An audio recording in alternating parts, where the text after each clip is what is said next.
ముగిస్తాను. ప్రియమైన వారలారా, యోహాను సువార్త 5:28 దీనికి ఆశ్చర్యపడకుడి, ఒక కాలము రాబోవచ్చు ఉన్నది, ఆ కాలమున మనిషి కుమారుని యొక్క శబ్దం విని మేలు చేసిన వారు జీవ పునరుత్థానమునకును, కీడు చేసిన వారు తీర్పు పునరుత్థానమునకును అందరూ సమాధులలో నుంచి బయటకు వచ్చెదరు. అందరూ వస్తారంట, కొందరు కాదండి. ఆదామునందు మృతి చెందిన వారు అందరూ వరుస క్రమంలో రావలసిందే. హల్లెలూయా.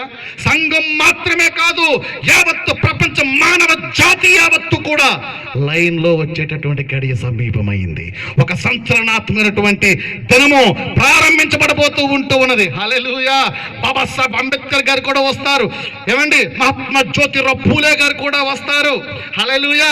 ఇందిరమ్మ కూడా వస్తారు. నందమూరి తారక రామారావు గారు కూడా వస్తారు. ఎవరు ఉండరు, అందరూ సమాధుల్లోంచి బయటకు రావాల్సిందే. భక్త సింగ్ గారు కూడా వస్తారు. అనేక మంది దైవజనులు అందరూ వచ్చేస్తారు. Praise the Lord. Hallelujah. yes, తీర్పు దినం ఇంకా ప్రారంభించబడలేదు. తీర్పు దినము సమీపంలో ఉంటూ ఉన్నది.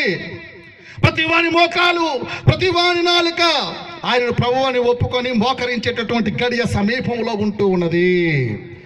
ఒక గొప్ప సంచలనాత్మకమైనటువంటి కార్యాలు జరగబోతూ ఉంటూ ఉన్నాయి భవిష్యత్తు కాలంలో. Praise the Lord. హల్లెలూయా. దీనికి ఆశ్చర్యపడకూడి అంటున్నారు. ఎందుకంటే ఇది ఈ ప్రపంచానికి ఆశ్చర్యాన్ని కలిగించేటటువంటి విషయం. ఈ యొక్క మర్మం ఈ లోకానికి తెలియదు. కావో పియో మచ్చాకరో మర్జావ్ అంతే అనుకుంటున్నారు. చచ్చాక ఏమైతుందో ఎవరికి తెలుసు. గాలిలో గాలి, ధూళిలో ధూళి అనుకుంటారు. తిను తాగు అంటారు. ఇది ఈ లోకానికి చెప్పి వచ్చేటటువంటి ఆన్సర్. కానీ మనకు తెలుసు చచ్చాక ఏమవుతాం అనేది. హల్లెలూయా. హల్లెలూయా. కొరింథీయులకు రాసిన మొదటి పత్రిక 15:35 నుంచి మనం చదువుకుంటూ వెళుతూ ఉంటే, ఓ అవివేకి, అక్కడ పౌలు గారు చెప్తా ఉంటారు, నీకు విత్తనం మాత్రమే తెలుసు.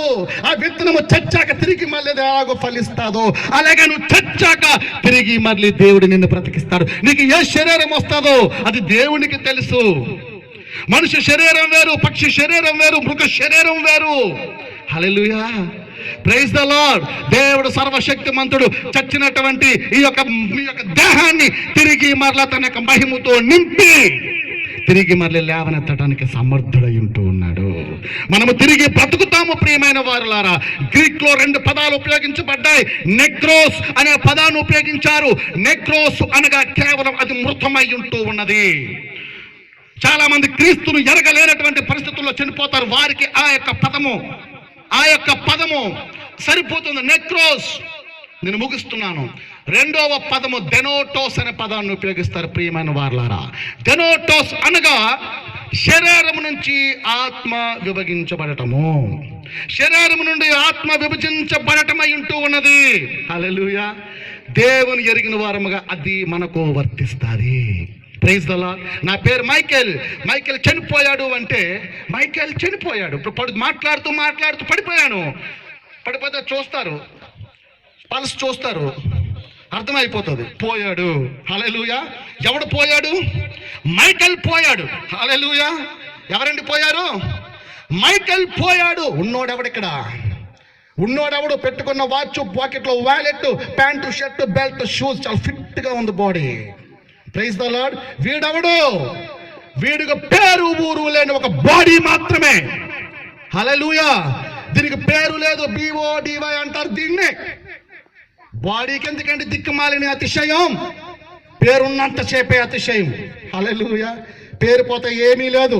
రాజైనా, మంత్రి అయినా, పాలకులలో ఉన్నటువంటి ఒక పాలితుడైనా ఎవడైనా సరే ఏమంటారండి? పార్థిక దేహం. హల్లెలూయా. బాడీ, దీనికి ఏమీ లేదండి. కనుక దీనిని బట్టి కూడా మనం అతిశయించటం మానేద్దామండి. హల్లెలూయా. అతిశయించేవాడు దేవుడు ఉన్నాడని, ఆయన మన రక్షకుడు అని, ఆయన మన కొరకు ప్రాణం పెట్టాడని, తిరిగి రాబోతున్నాడని తెలుసుకున్నవాడే అతిశయించాలా. Praise the Lord. ఇంకొక విషయంలో దేనిని బట్టి కూడా అతిశయించడానికి మానవుడికి అవకాశము లేదు, హక్కు లేదని బైబిల్ గ్రంథం చెప్తా ఉన్నది. ఇంత గొప్ప ధన్యతను దేవుడు మనకి ఇచ్చాడు. ప్రియమైన వారలారా, మన ఎంట్రుకలో ఒకటి తెల్లగా చేసుకోలేము, ఒకటి నల్లగా చేసుకోలేము, కాబట్టి రంగు వేసుకుంటాం. హల్లెలూయా. అది కూడా ఒక 15 రోజులు 20 రోజుల తర్వాత మళ్ళీ వెలిసిపోతూనే ఉంటారు. అంత బలహీనమైనటువంటి మనుషులమై ఉంటూ ఉన్నాం. ప్రపంచానికి కల్పించినటువంటి కరోనా ఇప్పటికి వరకు మందు ఇంకా కనుగోలేదు. ఇప్పుడు కనుక్కుంటున్నారని చెప్పారు. సక్సెస్ అవుతుందో లేదో కూడా తెలియదు. హల్లెలూయా. దేవుడు కలుగు చేసుకుంటేనే తప్ప మానవుడు ఏమీ కూడా చేయలేడు. ప్రియమైన వారులారా, మన కొరకు యేసు ప్రభు మరణించటానికి ఈ లోకానికి వచ్చాడు. మరణాన్ని జయించి తిరిగి లేచాడు. ఆయన మృత్యుం చేయడం, తిరుగు మరలా రాబోతూ ఉన్నాడు. ఈ నిరీక్షణ చాలు మన జీవితానికి, ఈ నిరీక్షణ చాలు మన బతుకులకే, ఈ నిరీక్షణ చాలు దీని కొరకు. ఈ మాటను చెప్పడానికి ఇంకొక 100 ఏళ్ళు బతకాలన్నా మనకి మజా ఉంటానే ఉంటుంది. హల్లెలూయా. ఈ సువార్త చెప్పడానికి, ఈ యొక్క జీవం ప్రచురించడానికి, ఆయన ఈ లోకానికి పరిచయం చేయడానికి ఇంకా 100 సంవత్సరాలైనా బ్రతుకుదాం. హల్లెలూయా. ఆయనే లేనప్పుడు రేపు చచ్చిపోదామన్నా ప్రశాంతంగా చచ్చిపోతాం, అవసరమే లేదు. Praise the Lord. ఆయన లేని బతికెందుకండి? తినడానిక? పొద్దున్న లేసి టిఫిన్, మధ్యాహ్నం లేసి లంచ్, సాయంకాలం స్నాక్స్, రాత్రి డిన్నర్. దీని కొరకైనా మనిషి బతికేది? బ్రాండెడ్ బట్టలు వేసుకోవడానికైనా? హల్లెలూయా. నథింగ్. I don't like. నేను బ్రతకాల్సిన అవసరం అయితే నాకు లేదు దాని గురించి. హల్లెలూయా. క్రీస్తును బట్టే మనం బతుకుతాము కాక. కమలక్క, తల ఎత్తు. ఇవి జరిగిన ఆరంభించినప్పుడు మీ తలనెత్తుకునుడి.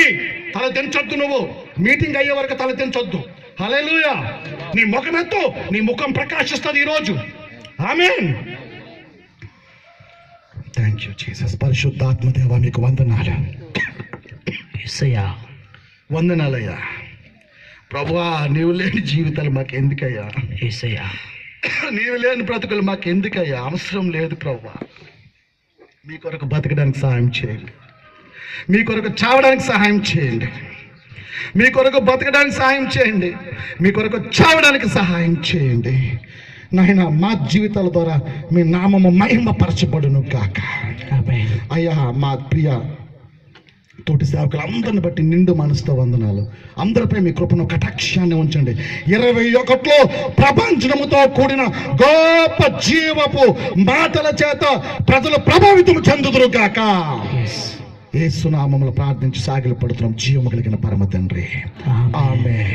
ఆమేన్. చక్కని మాటలు తెలియజేసిన